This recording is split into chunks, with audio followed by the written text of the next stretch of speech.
Assalamualaikum warahmatullahi wabarakatuh. Tabe, salamaki semua. Aga kareba. Mudah-mudahan baji-baji jeki semua. Perkenalkan, nama saya Rania Naura Ramadan dari UPT SPF SD Impres Paganangan 1. Izinkan saya membawakan sebuah cerita yang terdapat dalam buku cerita Rakyat Makassar, karya Bapak Samsudin Simau, diterbitkan oleh Dinas Pendidikan Kota Makassar bekerjasama dengan CV Pelangi Makassar pada bulan Juni 2006. Judul cerita yang akan saya tuturkan adalah La Madu Keleng, Raja di Perantauan. Pada suatu hari, di Selat Makassar tampak begitu tenang. Ombak berayun perlahan, angin berhembus sepoi-sepoi. Burung camar menari-nari di atas permukaan laut. Sementara ikan-ikan melompat seolah menyambut datangnya para pelat pemberani.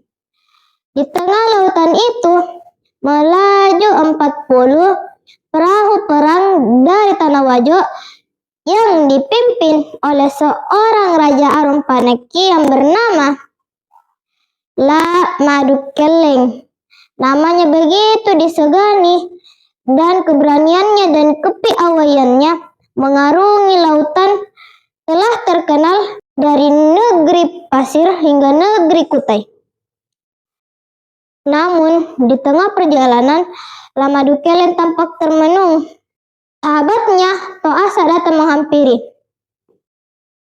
"Wang, mengapa termenung?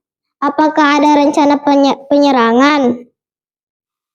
La Madu Keleng menjawab sambil tersenyum. "Bukan, saudaraku. Aku hanya teringat peristiwa saat kita berperang dengan perahu Belanda. Pasukan kita berperang dengan gagah berani. Aku bangga memiliki pasukan seperti kalian." Tetapi Toasa masih merasa ada yang disembunyikan.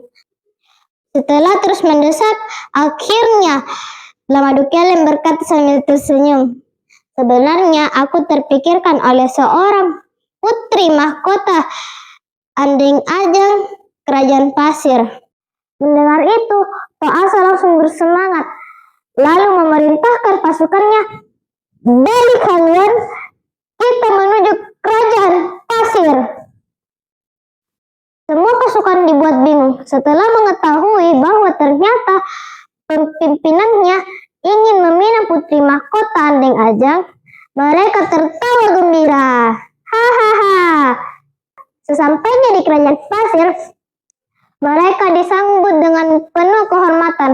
Akhirnya Raja Pasir merasa lega karena ternyata La Madu Keleng beserta pasukannya datang bukan untuk berperang tapi untuk membawa niat baik. Tak lama kemudian, La Madu Keleng resmi menikahi putri mahkota Andeng Ajang. Pesta berlangsung sangat meriah. Seluruh pasukan ikut gembira. Namun, kebahagiaan itu tak berlangsung lama. Ternyata di pasukan Panglima Kerajaan Pasir diam-diam mencintai putri Andeng Ajang. Karena cintanya ditolak, ia memilih bersekutu dengan kerajaan Belanda dan memberontak ke kerajaannya sendiri. Ketika Raja Pasir wafat, seharusnya putri Andeng Ajang dinobatkan sebagai ratu, tetapi panglima itu menolak. Ia mengangkat senjatanya lalu mengajak pasukannya untuk berperang. Melihat itu, La Madu Keleng tidak tinggal diam.